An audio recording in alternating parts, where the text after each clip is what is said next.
নমস্কার বন্ধুরা, আজকে করব এঁচোড়ের মালাইকারি। এঁচোড় আমরা সকলেই খাই, আর গরমকাল পড়া মানেই হচ্ছে এঁচোড় খাওয়ার একটা প্রবণতা আমাদের মধ্যে বেড়ে যায়। এঁচোড়টা এই সময় খুব ভালো হয়, গরমকালে এঁচোড়টা খুব ভালো পাওয়া যায়। তো এই এঁচোড়কে নানা রকমভাবে আমরা খাই। তো আজকে যেটা করছি সেটা হচ্ছে এঁচোড়ের মালাইকারি। এঁচোড়গুলোকে এটার জন্য ছোট ছোট পিস করে কেটে নিতে হবে। দেখো আমি যেভাবে কেটে নিচ্ছি, এরকম ছোট ছোট পিস করে কেটে নেবে। এই রান্নাটা খেতে খুব সুস্বাদু হয়।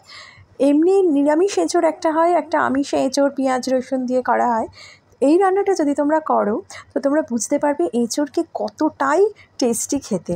আচ্ছা, কড়াতে আমি জল দিলাম, দিয়ে এঁচোড়গুলো দিয়ে দিয়েছি, সামান্য একটু সর্ষের তেল দিয়েছি, নুন দিয়েছি, সেদ্ধ করে নিয়ে জলটা ফেলে দেবো। এটা জানো যে এটা করতেই লাগে। তোমরা যারা প্রথম এঁচোড় করছো তারা কিন্তু অবশ্যই এইভাবে করবে। এঁচোড় জলে ফুটবে, একটুখানি জাস্ট জলটা ফুটবে, যেই তারপর জলটা ফেলে দিতে হবে। পুরো এঁচোড় কিন্তু সেদ্ধ করতে যেও না, জাস্ট জলটা ফুটবে। যেই জলটা ফুটবে তখন সেই জলটা নিয়ে ফেলে দেওয়া হবে। এই যে দেখো এঁচোড়ের জলটা আমি ফেলে দিলাম।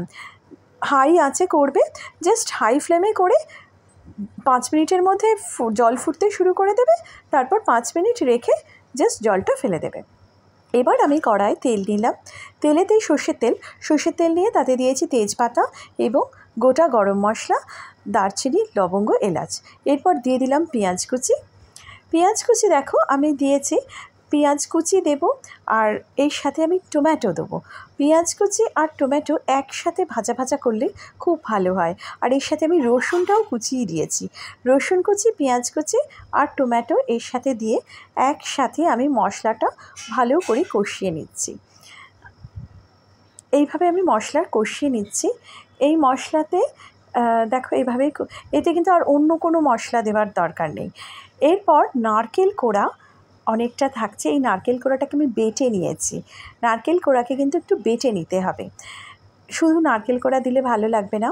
এরপর মশলা কষা হয়ে গেলে এঁচোড়গুলো আমি দিয়ে দিচ্ছি। দেখো এঁচোড়গুলো আমি দিয়ে দিলাম।